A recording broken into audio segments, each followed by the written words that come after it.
Halo teman-teman semuanya, Assalamualaikum warahmatullahi wabarakatuh.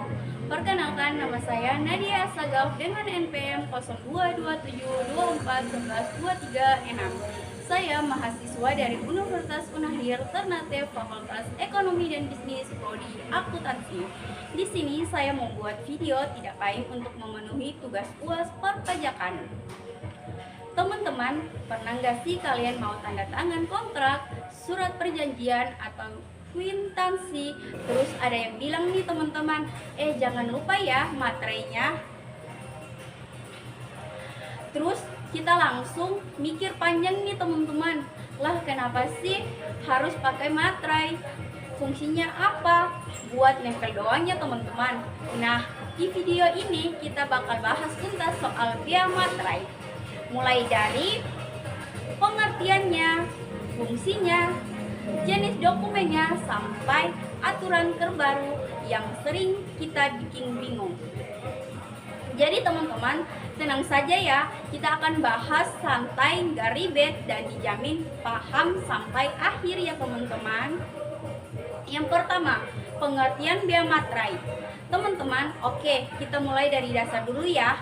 Jadi teman-teman, biaya materai itu adalah pajak atas dokumen. Jadi teman-teman, yang kena pajak ini bukan orangnya, tapi dokumennya. Jadi teman-teman, menurut undang-undang, biaya materai ini dikenakan pada dokumen tertentu yang digunakan sebagai alat bukti hukum. Jadi teman-teman, apa artinya? Artinya dokumen yang ditempeli materai itu punya kekuatan hukum ya kalau suatu saat terjadi sengketa. Jadi teman-teman, contoh gampangnya ini teman-teman, kalau kamu bikin surat perjanjian tanpa materai, terus ada masalah di kemudian hari, dokumen itu bisa jadi kurang kuat secara hukum. Jadi teman-teman, makanya materai itu bukan sekadar formalitas, tapi punya peran penting ya.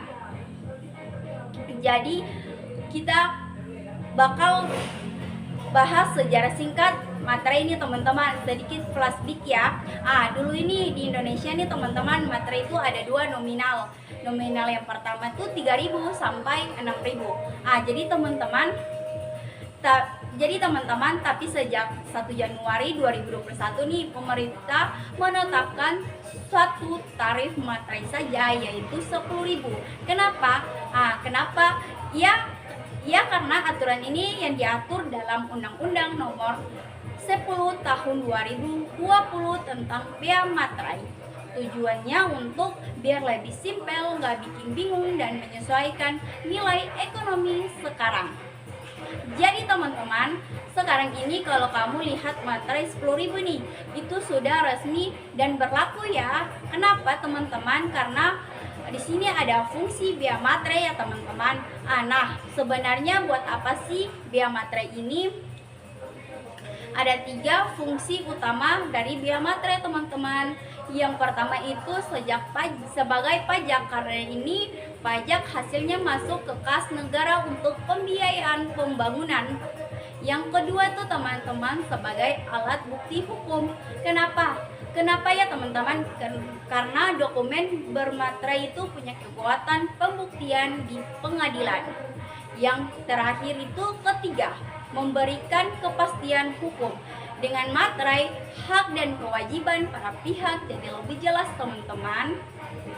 Jadi materai itu bukan sekadar tempelan ya, tapi punya makna teman-teman, hukum yang kuat. Jadi dokumen yang dikenakan biaya materai ini teman-teman, ini bagian penting nih teman-teman. Jadi tidak semua dokumen itu kena biaya materai ya teman-teman. Beberapa dokumen yang wajib dikenakan ini biaya materai 10.000 nih teman-teman, antara lain atau contoh ini teman-teman, 1 surat perjanjian dan kontrak. Contohnya teman-teman, perjanjian sewa menyewa ini teman-teman, perjanjian kerja, perjanjian utang piutang. Atau kedua, dokumen yang menyatakan jumlah uang.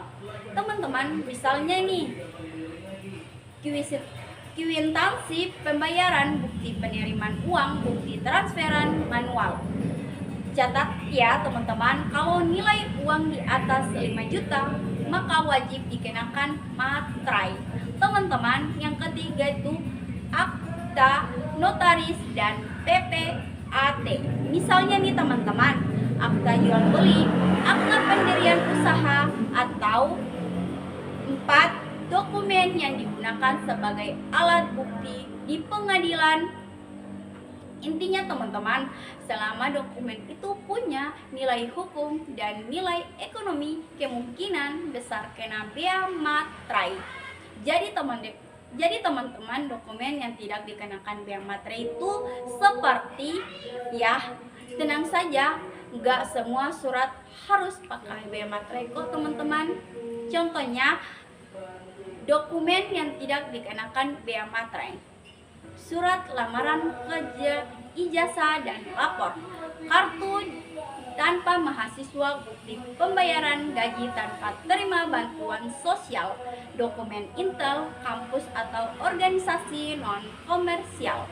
Teman-teman, jadi kalau ada yang bilang semua surat harus pakai bea materai, itu nggak sepenuhnya benar ya teman-teman, karena bea materai fans materai elektronik. Contohnya teman-teman, sekarang ini materai itu ada 2 jenis ya teman-teman. Yang pertama itu materai tempel. Ini yang sering kita lihat dan tempel manual di kertas. Yang kedua tuh materai elektronik atau materai. Teman-teman, digunakan untuk dokumen digital. Misalnya teman-teman, kontrak online, dokumen PDF atau tanda tangan elektronik. Jadi teman-teman, materai ini resmi dan sah secara hukum selama dibeli lewat penyediaan resmi seperti Pruri. Teman-teman, cara pembubuhan materai yang benar. Biar sah, materai harus ditempel di bagian tanda tangan, ditandatangani sebagian di atas materai dan sebagian di atas kertas. Kalau materai cukup tempel digital sesuai sistemnya ya teman-teman. Oke teman-teman, sekarang kita sudah tahu nih bagaimana kerja bea materai, apa itu fungsinya, tarif terbaru 10.000, atau dokumen apa saja yang kena dan tidak kena serta jenis materai. Jadi teman-teman, mulai sekarang jangan asal tempel ya materainya. Pahami fungsinya biar dokumen kita aman secara hukum ya teman-teman. Kalau video ini bermanfaat, jangan lupa share ke teman kalian. Terima kasih yang sudah mau menonton. Semoga bermanfaat. Hope you do.